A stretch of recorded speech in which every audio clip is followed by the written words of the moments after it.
औज़ुबिल्लाहि मिनश्शैतानिर्रजीम बिस्मिल्लाहिर्रहमानिर्रहीम अस्सलामु अलैकुम वरहमतुल्लाहि वबरकातुहू।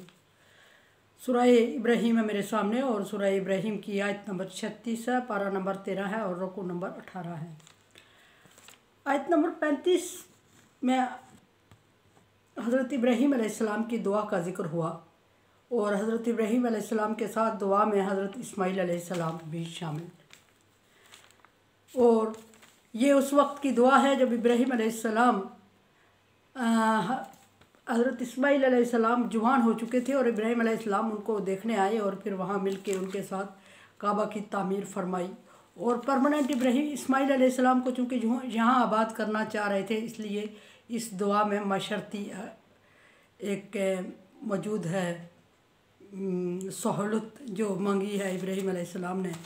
और ज़राए आमदन और ज़िंदगी गुजारने के बेहतरीन जो ज़राए और माशरत का ज़िक्र है। तकमील माशरत तकरीबन बयान हुई है इस दुआ में। और वहाँ इब्राहीम अलैहिस्सलाम ने पहली दुआ ज़िक्र हुई और दुआ कल हमारी आधी रह गई और आखिरी बात जो हमने की वो ये था कि मुझे और मेरी औलाद को बुतों की इबादत से, बुतों की पूजा से, शिरक से महफूज रख। अब यहाँ सवाल ये है कि सिर्फ इब्राहीम अलैहिस्सलाम ये फरमा देते कि हमें अपनी इबादत की तौफीक अता फरमा तो ये काफ़ी था, फिर यहाँ बुतों का जिक्र ही क्यों किया और किसी गैर मज़हब जो चीज़ें आ रही हैं जिनकी इबादत हो रही होती है, या सिर्फ लफ्ज़ शिरक क्यों नहीं इस्तेमाल किया और साथ बुतों की इबादत से रुकने की दुआ की। तो ये याद रहे कि हज़रत इब्राहीम अलैहिस्सलाम के बाप आज़र बुतों के पुजारी थे बहुत बड़े, और हज़रत इब्राहीम अलैहिस्सलाम ने अपने बाप से कतई ताल्लुक़ कर लिया था बुतों की पूजा की वजह से और अपने ख़ानदान से भी। और इस वजह से यहाँ इब्राहीम अलैहिस्सलाम ने अपने बच्चों को बुतों की पूजा से महफूज रखने के लिए इस्माईल अलैहिस्सलाम चूँकि जवान थे तो उनको इससे मक्के में आबाद, अल्लाह तबारक व तआला की हिकमत भी थी, और मक्के के दूर दराज एरिया में आके आबाद कर दिया ताकि वहाँ रह के ये बुतों की पूजा में ना लग जाए अपने बाप दादा या अपने दादा परदादा या और लोगों के नक्शे कदम पर चलते हुए। सो इब्राहीम अलैहिस्सलाम ने ये दुआ मांगी। फिर फरमाया कि रब्बी इन्ना हुन्ना आज लल ना कसीर मिनन नास, अल्लाह तबारक व तआला ये बुत जिनसे महफूज रहने की, जिनकी इबादत से महफूज रहने की मैं तुझसे दुआ मांग रहा हूँ कि तू मुझे भी महफूज रख और मेरी औलाद को भी। इन बुतों की वजह से हमारे बहुत नस्लें बर्बाद हो चुकी हैं, गुमराह हो चुकी हैं, ज़ाया हो चुकी हैं। यानी कि इब्राहीम अलैहिस्सलाम अकलौते थे जो कि बुतों की इबादत से हट के अल्लाह तबारक व तआला की इबादत में लगे और बुतों की इबादत की मुखालफत की, और इसकी वजह से आपको अपने लोगों से, अपने ख़ानदान से अलहदा होना पड़ा, बल्कि बाप तक को छोड़ना पड़ा। इब्राहीम अलैहिस्सलाम नहीं चाहते थे कि उनकी औलाद अपने दादा के या ताए चाचे के नक्शे कदम पर चलते हुए उस पिछले मज़हब को इख्तियार कर ले। इसलिए फरमाया कि मुझे और मेरे बच्चों को इस इबादत से, बुतों की पूजा से महफूज रख, क्योंकि इसकी वजह से हमारी बहुत सारी नस्ल ज़ाया हो चुकी है, इंसानियत बहुत ज़ाया हो चुकी है। फमन ताबियानी फ़इन्नहु मिन्नी। और दूसरी बात अल्लाह तबारक व तआला से अर्ज़ कर दी कि जो मेरे मज़हब का पैरोकार होगा, यानी जो सिर्फ़ अल्लाह की इबादत करेगा, हनीफ़न मुस्लिमा होगा, तो उस पर रहम करते हुए उसको भी माफ़ कर दे और उसको भी बुतों से महफूज रख। ना सिर्फ मेरे बच्चों को, बल्कि जो शख्स भी बुतों की पूजा को छोड़कर तेरी इबादत की तरफ मुतवज्जो होता है और मेरे नक्शे कदम पर चलते हुए तेरे दीन का पैरोकार होता है, तेरी इबादत करता है, उसको भी तू इन बुतों की प्रस्तश से महफूज रख, क्योंकि बुत हमें ज़ाया कर चुके हैं। वमन आसानी, और जो शख्स मेरी नाफरमानी करेगा, यानी अपने बाप दादा परदादा या अपने बाप दादा के मज़हब पर चलेगा, मेरे इर्द गिर्द मेरे करीबी ताल्लुकात में से, मेरे भाई भतीजों में से, और गुमराह होगा और बुतों की पूजा में लग जाएगा, तो इन्ना का गफूर रहीम। यहाँ इब्राहीम अलैहिस्सलाम का तहम्मुल मजाजी सामने आ रही है। इब्राहीम अलैहिस्सलाम ने ये नहीं फरमाया कि जो मेरे इत्तबा करने वाले हैं और मेरी औलाद है तो उनको माफ़ कर, उनको बुतों की पूजा पर ना लगा और अपनी इबादत करने की तौफीक अता फरमा। और उनको बख्शिश फरमा। सिर्फ ये नहीं फरमाया बल्कि जो मेरी नाफरमानी करने वाले हैं उनको ज़िक्र किया कि जो मेरी पैरवी नहीं कर रहे हैं, जो फिर भी मेरे कहने के बावजूद मेरी बात को नहीं मान रहे हैं और जो बुतों की पूजा पर लगे हुए हैं, उनके लिए ये बुर्दबारी और तहम्मुल का मुजाहरा है इब्राहीम अलैहिस्सलाम का कि ये नहीं फरमाया कि तो उनको जहन्नम रसीद कर दे या तो उनको ऐसी सज़ा दे, ऐसी इबरत दे कि आइंदा कोई भी बुतों की पूजा में ना लगे। फरमाया कि तो गफ़ूर और रहीम है, उनका फ़ैसला मैं तुझ पर छोड़ता हूँ। होना भी यही चाहिए। अल्लाह तबारक व तआला ने बार बार नबी सल्लल्लाहु अलैहि वसल्लम को अहकामात बताते हुए फरमाया कि तू दीन को किसी पर मुसल्लत नहीं कर सकता,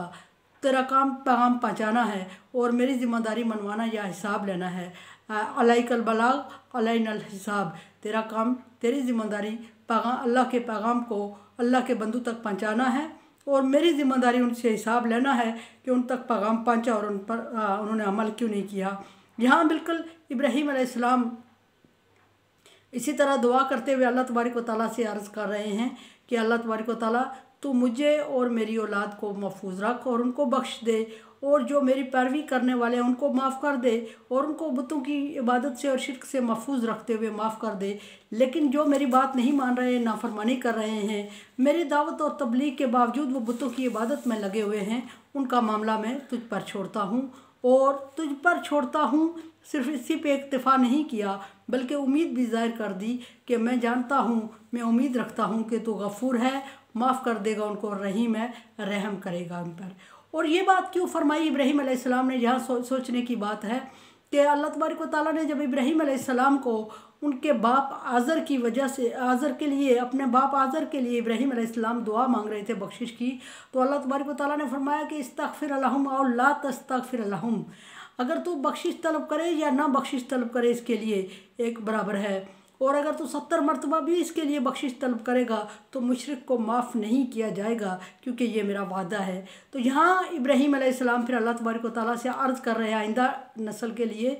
कि जो मेरी नाफरमानी कर रहे हैं उनका मामला मैं तुझ पर छोड़ता हूँ और उम्मीद रखता हूँ बख्शिश की, और तू बख्शने वाला, रहम करने वाला। इसका क्या मतलब है? क्या इब्राहीम अलैहिस्सलाम इनडायरेक्ट अल्लाह तबारक व तआला से ये फिर कह रहे थे, एक दफ़ा बाप के लिए बख्शिश की दुआ मांगने से इब्राहीम अलैहिस्सलाम को सरजनश होती है कि इसके लिए 70 मरतबा भी मांगेगा तो अल्लाह माफ़ नहीं करेगा क्योंकि शिर्क को माफ़ करना ही नहीं है। तो फिर इब्राहीम अलैहिस्सलाम क्या यहाँ भूल गए थे? फिर अल्लाह तबारक व तआला से उम्मीद भी रख रहे थे और कह रहे थे कि तो बख्शने वाला, रहम करने वाला है, फिर मामला भी अल्लाह पे छोड़ रहे थे। तो इसका मतलब ये था कि इब्राहीम अलैहिस्सलाम, मतलब ये है कि इब्राहीम अलैहिस्सलाम उस नस्ल के लिए, आइंदा के लिए, जो उस वक्त उन पर ईमान ला रहे थे उनके लिए बख्शिश मांग रहे थे, जो उस वक्त उनकी इत्तबा करते हुए बुतों की पूजा को छोड़ चुके थे उनके लिए बख्शिश मांग रहे थे, जो उस वक्त उनके पैरोकार हो चुके थे उनके लिए बख्शिश मांग रहे थे। आइंदा का इल्म इब्राहीम अलैहिस्सलाम को नहीं था कि जो लोग इब्राहीम अलैहिस्सलाम के इर्द गिर्द हैं, क्या ये आइंदा का इनका लाए अमल क्या होगा, आइंदा ये क्या फ़ैसला करेंगे, क्या ये बुतों की इबादत में ही मसरूफ़ रहेंगे या फिर ये इनमें से बाज़ बुतों की इबादत छोड़ के अल्लाह तबारक व तआला की तरफ मुतवज्जे हो जाएंगे और अल्लाह तबारक व तआला की इबादत में लग जाएंगे, या अगर ये ना भी लगे तो इनकी नस्ल में से, इनकी औलाद में से कोई ऐसा होगा जो कि अल्लाह तबारक व तआला की इबादत की तरफ मुतवज्जो हो जाएगा और बुतों की परस्तश और पूजा छोड़ जाएगा। बिल्कुल उसी तरह जिस तरह इब्राहीम अलैहिस्सलाम ने अपने बाप दादा का मज़हब छोड़ते हुए अल्लाह तबारक व तआला की इबादत को अपने लिए मखसूस कर दिया था और यकसू हनीफ़ा मुस्लिमा फरमा दिया अल्लाह तबारक व तआला ने इब्राहीम अलैहिस्सलाम के लिए। इसी तरह इब्राहीम अलैहिस्सलाम को इन लोगों में से, इनकी नस्ल में से अल्लाह मुवाहिद का होने का यकीन था कि कोई अल्लाह की तौहीद बारी ताला पर यकीन रखेगा और अल्लाह की इबादत करेगा, या इन्हीं में से अल्लाह तबारक व तआला वक्त पूरा होने पर किसी को अपनी तरफ तौहीद की तरफ मुतवज्जे कर देंगे और ये शिर्क छोड़ देंगे। इसलिए अल्लाह तबारक व तआला से उम्मीद रखते हुए फरमाया कि गफ़ूर और रहीम, तो बख्शने वाला और रहम करने वाला है। गफ़ूर का मतलब यह है कि इनके पिछले गुनाह को माफ़ करके इनको अपनी तरफ मोड़ दे और इनको पिछले गुनाह माफ़ कर दे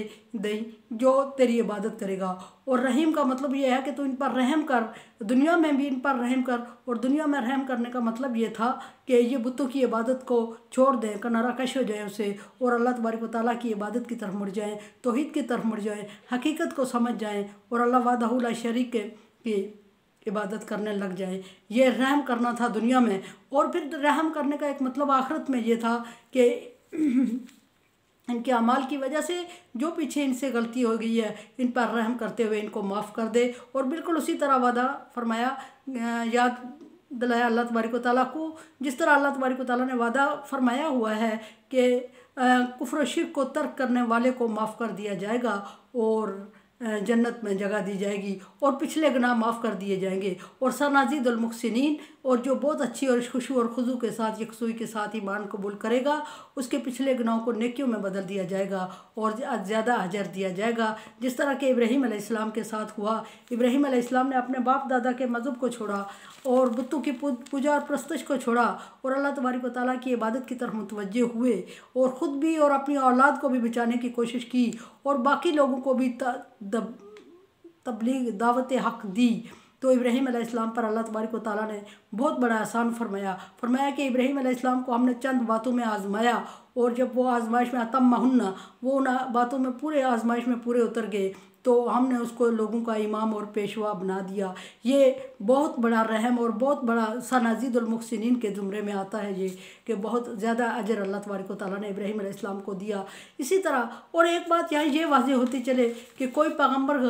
या वली या नबी या कोई भी गैब नहीं जानता। गैब का इल्म सिर्फ अल्लाह तबारक व तआला जानता है। अगर कोई जानता होता तो इब्राहीम अलैहिस्सलाम को इल्म होता कि आइंदा ये इन लोगों में से कितने ईमान लाएंगे और कितने अल्लाह तबारक व तआला की वादानियत पर यकीन करेंगे, कितने बुतों की पूजा को छोड़ देंगे, और वो फिर उस तरह मखसूस करके दुआ मांगते। लेकिन इब्राहीम अलैहिस्सलाम को चूँकि ख़ुद नहीं पता था कि इनमें से कितने मुस्लिम रहेंगे, कितने इस तौहीद को छोड़ के कुफ्र की शिर्क की तरफ मुतवज्जे हो जाएंगे, कितने शिर्क को छोड़ कर तौहीद की तरफ मुतवज्जे होंगे, इनकी औलादों में से कितने आएंगे जो अल्लाह तबारक व तआला के पसंदीदा होंगे, जो मेरे पैरोकार होंगे, मेरे मज़हब पर अमल करेंगे। तो फिर इब्राहीम अलैहिस्सलाम ने इस लिए दुआ मांग ली कि जो इनमें से नाफरमानी करते हैं तो माफ़ करने वाला और रहम करने वाला है। इन